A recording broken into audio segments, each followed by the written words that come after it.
Hi there, don't forget to click subscribe and like for more news and updates. This story was written by Tobias D and have never been published before. Row our boat. When I was a kid, we used to play a game called Row Your Boat. It was just a simple, innocent game, the kind that seems to exist in every playground, passed down from one generation of children to the next.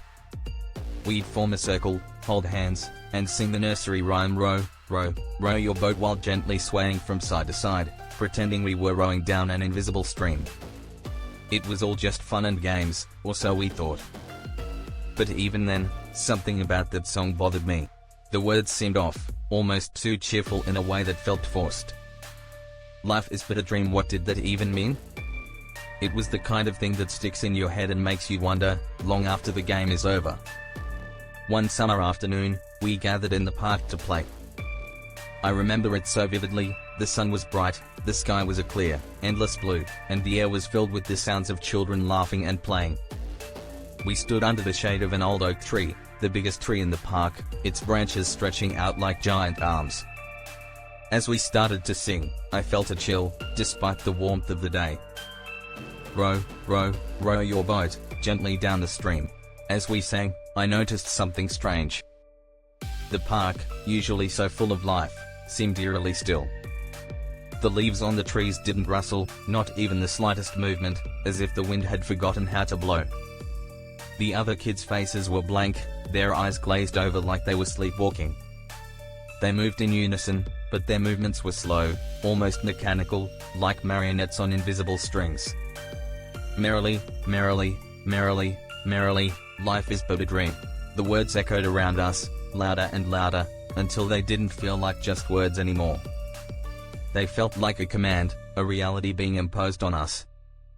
My heart started pounding, a cold sweat forming on the back of my neck. I wanted to stop, but I couldn't. My hands were locked in place, holding onto the kids next to me, my body swaying to a rhythm that wasn't my own. Then, everything changed. One by one, the faces of my friends began to blur, their features melting into something unrecognizable. Their eyes turned dark, hollow pits, and their mouths twisted into wide, unnatural smiles. It was as if the nursery rhyme had taken over, seeping into them, warping them into something else. The ground beneath us started to ripple, like water disturbed by an unseen force. And then I saw it.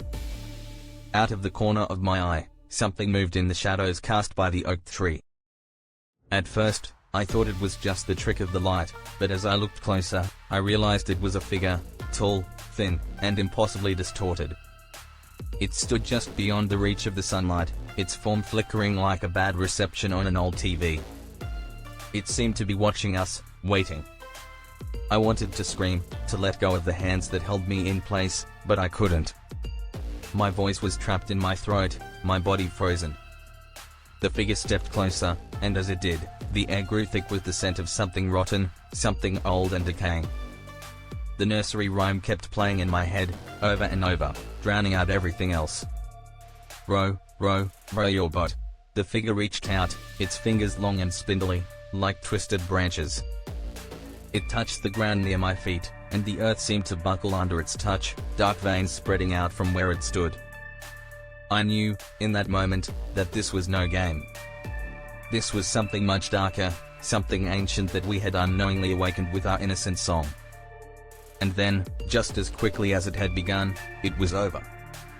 The figure vanished, the air cleared, and my friends were back to normal. They let go of my hands, laughing and talking like nothing had happened. The park was bright and alive again, the trees swaying gently in the breeze. But I couldn't shake the feeling that something had changed, that we had crossed a line we weren't supposed to. We never played Row Your Boat after that.